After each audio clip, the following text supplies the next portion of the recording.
Víš, co je lepší než 100 komentářů pod tvým příspěvkem? 100 kontaktů v tvojí e-mailové databázi. Pojďme si ukázat, jak tohle jednoduše udělat na autopilota pomocí aplikace ManyChat. Otevři si aplikaci ManyChat, klikni na odpověď z komentáře a zvol další příspěvek, nebo to můžeš aplikovat na všechny příspěvky. Tato funkce je ale placená.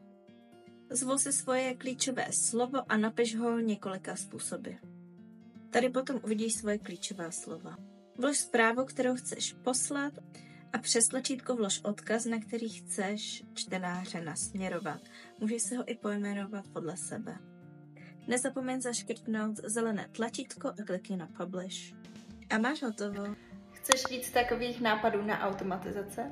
Napiš mi do komentářů slovo knihovna a já ti pošlu 51 nápadů na věci, které můžeš automatizovat v online podnikání. A to zcela zdarma.